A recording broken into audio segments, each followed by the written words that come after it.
11th ஹிஸ்ட்ரியில் உள்ள கலைச்சொற்கள் வந்து பார்க்கலாம். First accountable. அக்கவுண்டபிள் அப்படின்னா பொறுப்புள்ள. அக்கவுண்டபிள் அப்படிங்கிறது பொறுப்புள்ள. அக்கல்ச்சரேஷன். அக்கல்ச்சரேஷன் அப்படின்னா பிற பண்பாடு ஏற்றல். கல்ச்சர் அப்படின்னா பண்பாடு. அப்போ அக்கல்ச்சரேஷன் அப்படின்னா பிற பண்பாட்டை வந்து ஏற்றல்.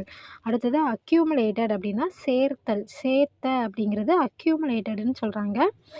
கசப்பான அப்படின்னா அக்ரிமோனியஸ். அக்ரிமோனியஸ் அப்படிங்கிறது கசப்பான. கசப்பான அப்படிங்கிறது அக்ரிமோனியஸ். அடுத்ததாக சான்றாக காண்பித்தல் அப்படிங்கிறது ஆட்யூஸ்டு. ஆட்யூஸ்டு அப்படிங்கிறது சான்றாக காண்பித்தல். அடுத்ததாக அட்வர்சரி. அட்வர்சரி அப்படின்னா விரோதி. அட்வர்சரிங்கிறது விரோதி. ஆர்சஸ் அப்படின்னா மரக்கைப்பிடி கொண்ட உளி போன்ற கருவி தான் என்னது ஆர்சஸ். மரக்கைப்பிடி கொண்ட உளி போன்ற கருவியை ஆர்சஸ்ன்னு சொல்கிறாங்க. அகேட் அப்படின்னா உயர் வகை கல். அகேட் அப்படிங்கிறது உயர் வகை கல். நம்ம முன்னாடி படிச்சிருப்போம்.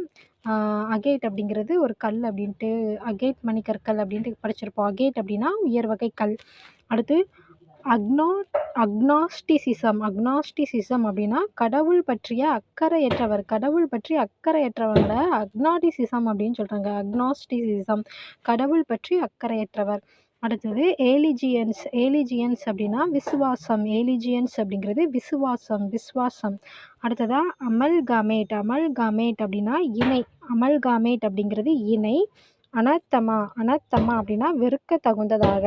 அமல்காமேட் அப்படிங்கிறது இணை. அனத்தமா அப்படின்னா வெறுக்க தகுந்ததாக.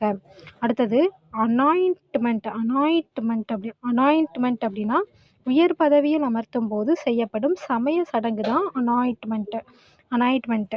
அடுத்ததாக ஆன்டிதெட்டிக்கல் அப்படிங்கிறது முரண்பட்ட. ஆன்டிதெட்டிக்கல்னால் முரண்பட்ட. அஸ்கிரைப்டு அப்படிங்கிறது சார்ந்தது.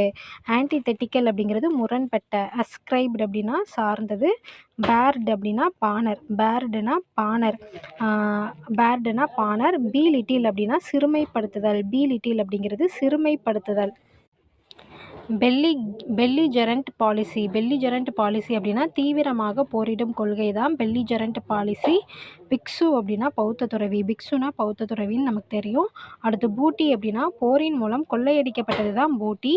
ப்ரீச் அப்படின்னா மீறு. ப்ரீச்னா மீறு. பஸ்ட்லிங் அப்படின்னா பரபரப்பான. கர்னீலியன் அப்படிங்கிறது அணிகலன்களை பதிக்கும் சிவப்பு நிற கல்வகை தான் என்னது கர்னீலியன். கர்னீலியன் மணின்னு படிச்சிருப்போம். சிவப்பு நிற கல்வகை. அடுத்து சீடட் அப்படின்னா விட்டு கொடுத்தல். சீடட்னா விட்டு கொடுத்தல். அடுத்ததாக சாவினிசம். சாவினிசம் அப்படின்னா குறுகிய நோக்குடைய தேசியவாதம் தான் சாவினிசம். அடுத்ததாக சிர்கா அப்படிங்கிறது ஏறத்தாழ. சிர்கானா ஏறத்தாழ. நன்றி.